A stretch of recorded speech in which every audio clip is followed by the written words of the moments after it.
I'm Tony Hoffman. I'm a lecturer here at the University of California, Santa Cruz. I have a doctorate in child development from the University of Oregon, and I've been working with children in my entire professional life. And I came to an observation that perhaps the worst and most significant crisis affecting children throughout the world, in any part of the world, is the HIV crisis. One of the last things that's talked about is HIV.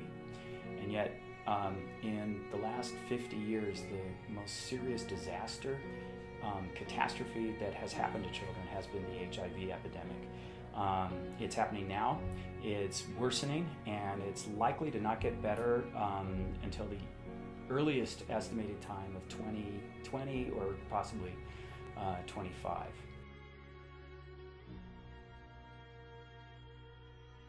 About 250,000 children in Africa are being infected with HIV each year. The great majority of effect that HIV is having on children is that it's killing their parents.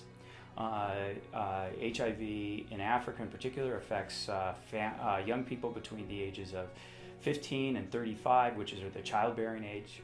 And hence many young people who are having children are getting the illness, which drives that family unit into poverty and to chronic illness, and ultimately it robs the children of their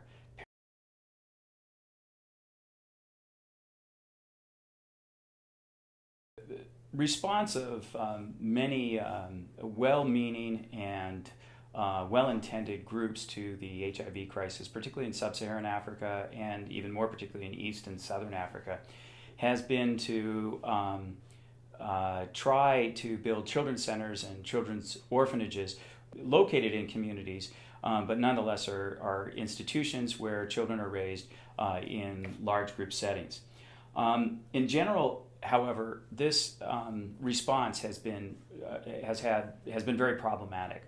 One myth is that is that orphanages end up taking care of orphans. And in sub-Saharan Africa, the reality has actually been is that orphanages are taking care of abandoned children or children whose parents have given them up to orphanage care because they believe the child will live a better life in the orphanage, or because they lack the means to care for the child. So we have children in many parts of Africa and other HIV-affected parts of the world who actually have relatives outside the orphanage who could be caring for them. In general, most of the large children's advocacy groups, UNICEF and social welfare experts have come to the conclusion that the orphanage movement is insufficient to the task and is in many cases inappropriate to address the needs of what have come to be called HIV-affected children, or orphaned and vulnerable children, or OVC. So what do we have as an alternative here? I mentioned a little bit of a clue here, is that the costs of raising these children in orphanages actually exceeds what it would cost to have the children raised in some kind of by relatives or by the parents themselves. And so more and more people are turning to community-based models of support where these impoverished HIV-affected families actually get cash transfers or some kinds of financial support to provide for their children in their time of illness and their time of greatest need. Historically, there was this huge struggle with the HIV and AIDS community in Europe and the US to provide easy access to antiretroviral medication for HIV and other medications that help prolong the lives of people with HIV and that help with prophylactics of transmission of HIV. That struggle took an embarrassingly long amount of time, and many people died because of the resistance of governments to really address the issue. But in the 1990s, we did get to a point in time where antiretroviral medication for HIV and other prophylactic medications became cheap and affordable in Europe, Russia, even China, certainly across Northern America and many parts of Latin America. This effort was tried with the famous PEPFAR program under the Bush administration to address the AIDS crisis in Africa, and it was only marginally successful.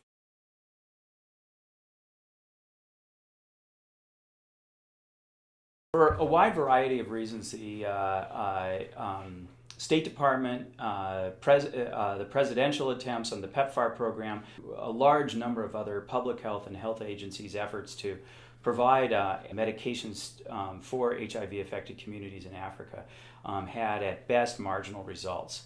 I won't go into what all these reasons were, but they involve corruption, they involve cultural fears, cultural discomfort with the use of medication, and also some real difficulties with the provision of these medications that would have been ineffective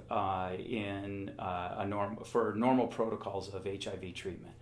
The most important aspect of these protocols is that these medications be taken regularly and that any person receiving them has a regular supply of them. So that Western approach of medications alone has at best been marginal, and there's been a long time and a long period of soul searching among public health officials about what to do in the absence of a purely medical approach.